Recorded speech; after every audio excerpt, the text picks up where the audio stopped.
This video, I need to hear this. I need to hear myself say every single word of this video. And if you're struggling with getting over the fear of being successful and that you deserve success, then keep on watching because this is going to be life-changing.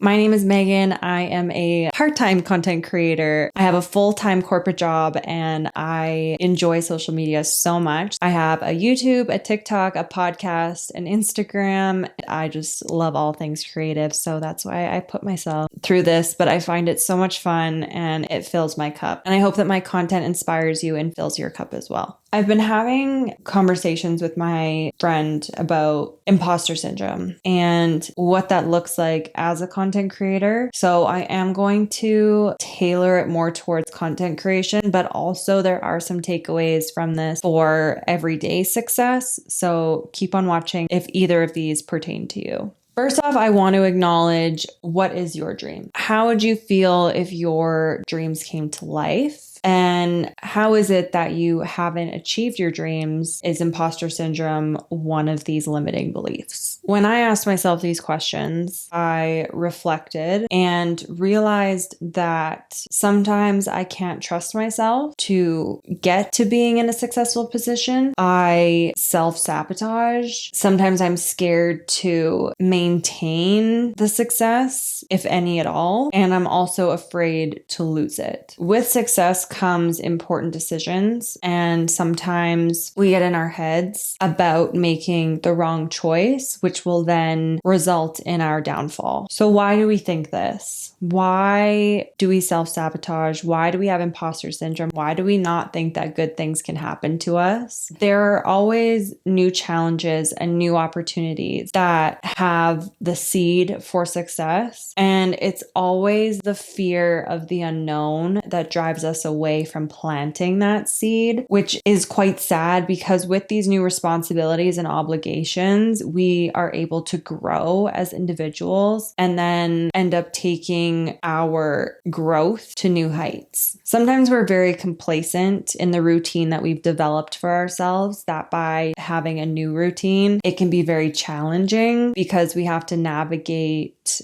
all of these new structures to our routine. And sometimes that makes people very uncomfortable, myself included. And I think that that's what steers us away from not going out and acquiring these new challenges and these new opportunities because we are very complacent in where we currently are. So like I had mentioned, the fear of the unknown. With success also comes the fear of failure. And sometimes it's not all about the milestones and the building blocks to get us there. It's actually the maintaining part, like I had mentioned at the beginning of this video. So say for instance, I want to be monetized on YouTube and have 100,000 subscribers. That's great. It's hard to get there. And once I get there, it's almost like, okay, now what? Obviously, I'm going to celebrate that, but then there's always going to be another step to be like, okay, well, now I want 1 million subscribers. But I think it's really amazing to reflect back and be like, wow, I wanted to be monetized and I wanted 100,000 subscribers on YouTube and I got here. So just take a second to breathe in that moment to really appreciate it instead of thinking like, okay, how am I going to maintain this? I have to make sure that I'm posting within at least 6 months or else my monetization status will dissolve. And how am I going to get to 1 million subscribers? I need to be posting even better content, more exciting content. Like, are people liking my themes? And I think that it's the fear of maintaining that really then puts so much pressure on us as content creators or even as individuals. You can put this into any aspect, if it's in relationships or your jobs, where it's like the maintaining part is the part that scares people the most. So think about sustainability and your mindset. When we get to these points, obviously we are mature enough that we want to take it seriously. And when you take it seriously, you are 10 steps ahead of someone who isn't taking it seriously. You appreciate your goal way more and the steps it took you to get there.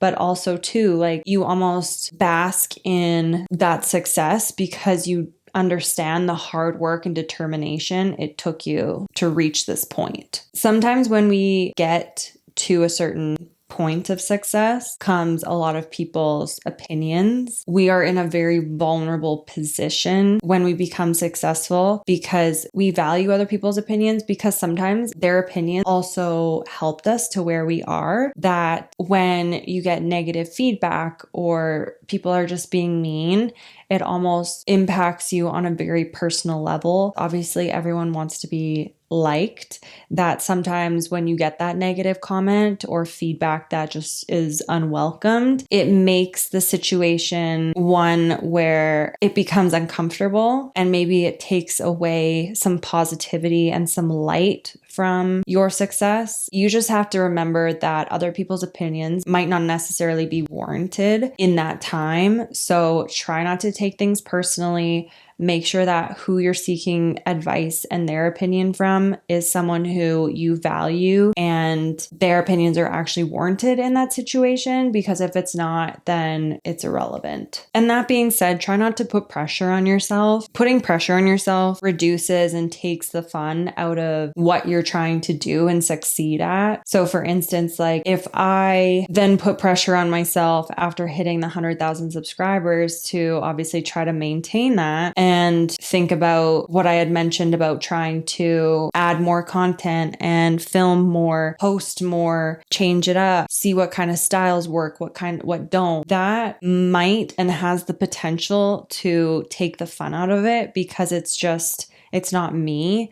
And if I can think to myself, wow, I got here to 100,000 subscribers by being authentically myself, how is it that I don't think that I can get to 1 million subscribers by doing the same thing? And putting pressure on yourself in fear of judgment, trying to be consistent, and obviously trying to get that viral moment, it's just not feasible in the longevity of things. Because if you're constantly trying to go viral or trying to get validation in some way other than yourself of being able to consistently put out content based on your schedule, how is that not enough? So always resort back to being mindful of yourself and the content that you're producing. Is it in alignment with your values as a content creator? So what I mean by that is, with success comes attention, which comes vulnerability, which comes judgment, which comes projection. And your job is not to make other people like you. Other people will flock to you and they'll like you for who you are. If someone doesn't like you or your content, then they're not the right audience for you and they can move on. See you later. They're not your target audience anyways. So create content for you and create content for your community that you think will value your content and will hit that subscribe button because of you and your personality. I've heard the term haters are motivators, because they're still giving us exposure. Your name is still in their mouth. They're still watching your stuff. If you're being talked about, then you're relevant. But try not to create content for your haters. You have to do it for yourself and the community that you're building, because your self-worth is important. You deserve what you attract, and you are worthy of things that are coming your way that are full of positivity and light. And it's funny to reflect in that, because I find myself included, I have no issues going out and doing something or buying something for someone and not even thinking twice. But then when it comes to myself, I'm always like, ooh, like,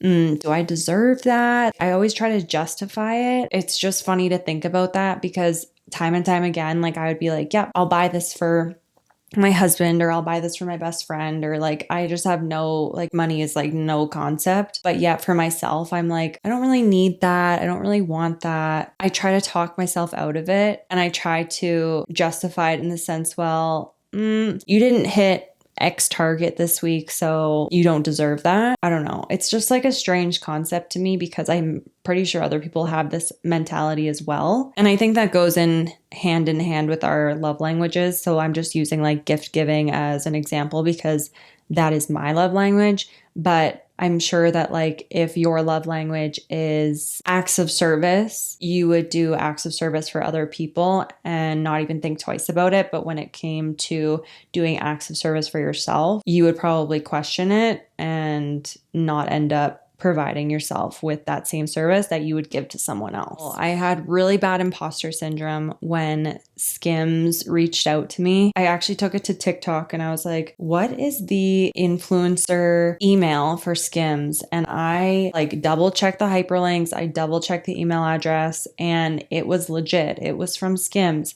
But I was like, how did they get my email address? Like, how did they pick me? Why did they pick me? I was just in my head because I was like, I don't really have that many followers on Instagram. And I don't know if they saw my social media on YouTube or if it was from TikTok, but somehow they reached out to me and they gifted me some products and I created this video for them. But it took me so long to actually post it because I was in my head about like, is this good enough for Skims? Do you think that they would repost it?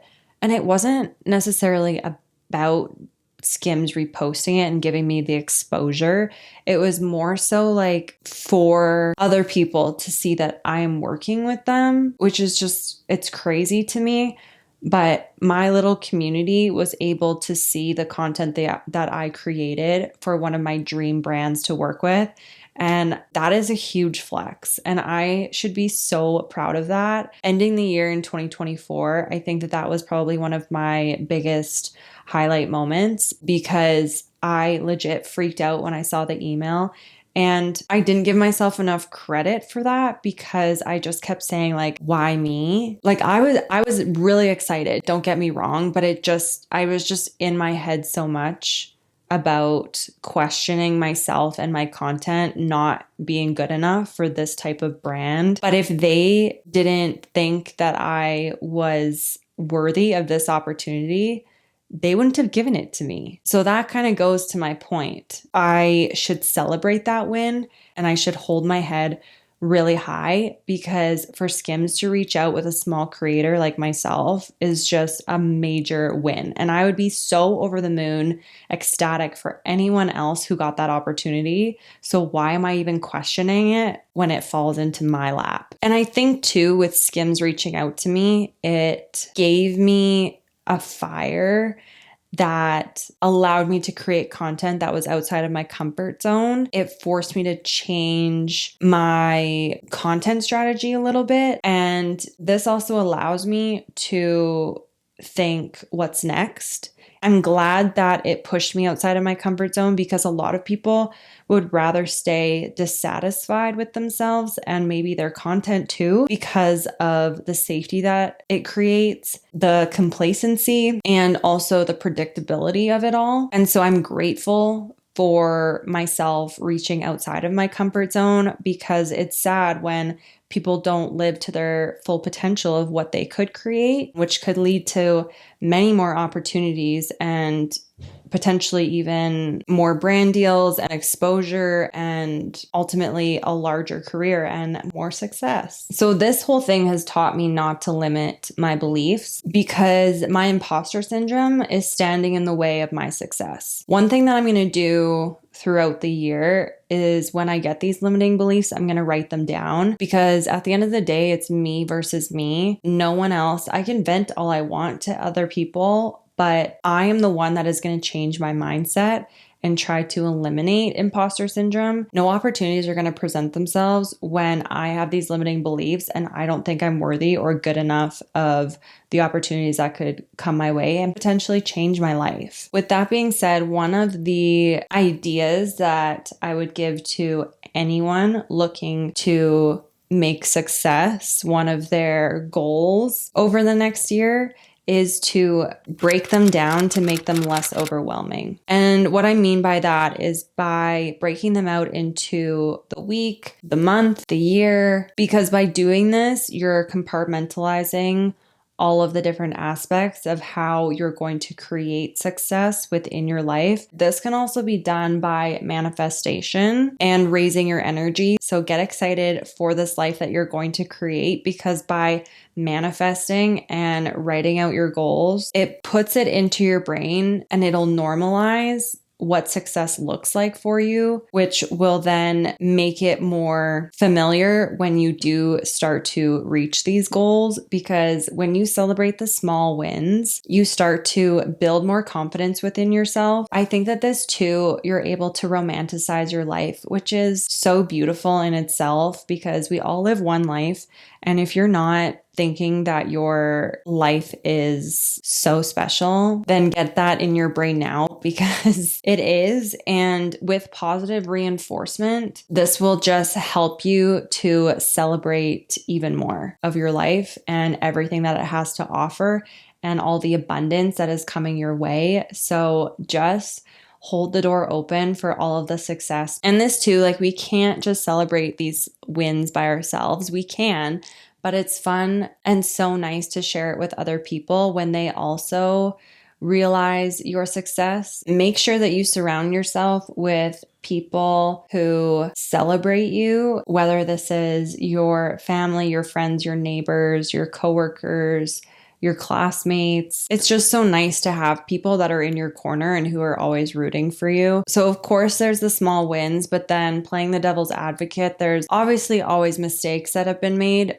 We're not perfect. Life isn't perfect. Things happen for a reason. So always think that if this is meant to happen to me, obviously I'm meant to do greater things and something better is coming my way, because what's meant for you will not pass you by. And I always say that. I live by these words. I truly believe that opportunities are meant to find you if they are meant for you. So take mistakes with a grain of salt, and also think about this as a learning objective, because these lessons will help you grow and help navigate to where you're meant to be. So try to practice self-compassion when mistakes happen, because mistakes are not always a negative thing and they shouldn't be looked at it like that. So try to move from your failures, because the sooner you do, the sooner you grow. With all that being said, the fear of the unknown, the fear of failure, the fear of maintaining, just know that all of these opportunities, like I had mentioned, would not present themselves if they weren't meant for you.